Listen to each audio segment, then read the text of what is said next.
یہ صرف ایک جہاز نہیں تھا، یہ تھا انسانی پرفیکشن کا گھمنڈ۔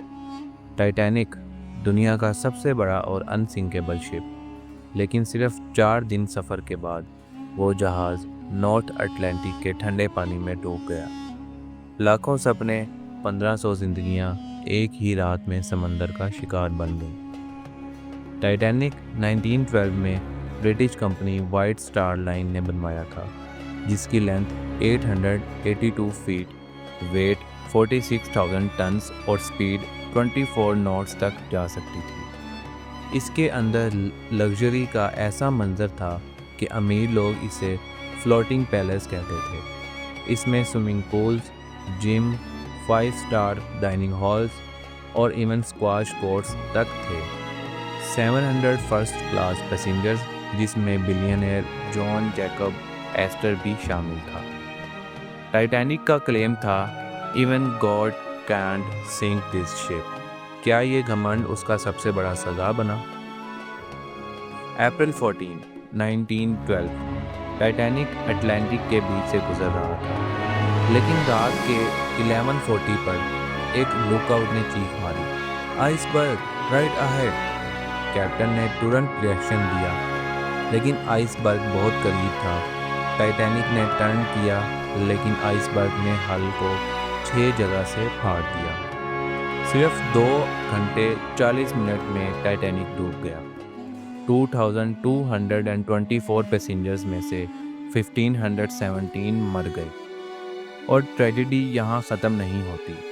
کیا آپ جانتے ہو ٹائٹینک کے پاس صرف 20 لائف بوٹس تھے، صرف 1200 لوگوں کے لیے جگہ، جبکہ پیسنجرز 2200 پلس تھے۔ فیکٹ نمبر 1، ٹائٹینک نے 6 آئس برگ وارننگ ریسیو کیے تھے، لیکن اگنور کر دیے۔ وائرلیس آپریٹر زیادہ بزی تھے فرسٹ کلاس پیسنجرز کے پرسنل میسیجز بھیجنے میں۔ فیکٹ نمبر 2، کچھ ہسٹورینز کہتے ہیں کہ ٹائٹینک جب ڈاک سے چلی، اس کے بوائلر روم میں آگ لگی ہوئی تھی اور اس نے اسٹرکچر کو پہلے ہی کمزور کر دیا تھا۔ فیکٹ نمبر 3، ٹائٹینک کے لک آؤٹ کریو کے پاس بائنوکیولرز نہیں تھے، کیونکہ شپ چلتے وقت لوکر کیز غلطی سے لے جائی گئی تھی۔ فیکٹ نمبر 4، کچھ بوٹس صرف 12 لوگوں کے ساتھ لانچ ہوئی، جبکہ کیپیسٹی 65 تھی۔ Fact number 5، first class passengers کو پرائیورٹی دی گئی، غریب لوگ نیچے کے ڈیک میں پھنس گئے۔ فیکٹ نمبر 6، جب شپ ڈوب رہا تھا، ٹائٹینک کا اورکیسٹرا نیرر مائی گاڈ ٹو تھی پلے کرتا رہا، جب تک وہ خود بھی سمندر میں ڈوب گئے۔ کیا ٹائٹینک کا ڈوبنا ایک سمپل ایکسیڈنٹ تھا، یا اس کے پیچھے کچھ اور راز چھپے ہوئے تھے؟ جے پی مورگن تھیوری۔ ٹائٹینک کا اونر جے پی مورگن لاسٹ منٹ پہ کینسل کر دیا۔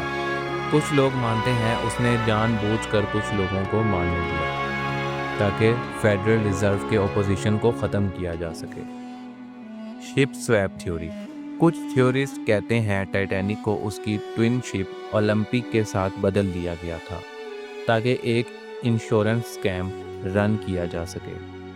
Prophetic fiction. 1898 میں ایک ناول لکھی گئی تھی، futility the rack of the Titan, جس میں ایک شپ ٹائٹن آئس برگ سے ٹکرا کر ڈوبتا ہے۔ 14 سال بعد ٹائٹینک ڈوب گیا۔ Almost same scenario. کوئنسیڈنس یا ایک وارننگ جو کسی نے سمجھی نہیں؟ ٹائٹینک صرف ایک شپ نہیں تھا، یہ تھا انسانی فخر کی مثال، لیکن وہ فخر ایک ہی رات میں سمندر کے ساتھ لہروں میں مل گیا۔ یہ ہمیشہ یاد دلاتا ہے جب انسان نیچر کو انڈر ایسٹیمیٹ کرتا ہے تو انجام ٹائٹینک جیسا ہوتا ہے۔ ٹائٹینک کا راز اب بھی سمندر کے اندر چھپا ہے، اور ہر سال نئے تھیوریز، نئے ایموشنز اور نئے سوالات ابھرتے ہیں۔ کیا ٹائٹینک ایک ایکسیڈنٹ تھا یا پلانڈ کانسپیریسی؟ آپ کا کیا خیال ہے؟ کمنٹ کریں اور برین سٹری کے مسٹریز میں کھو جائیں۔ Thank you.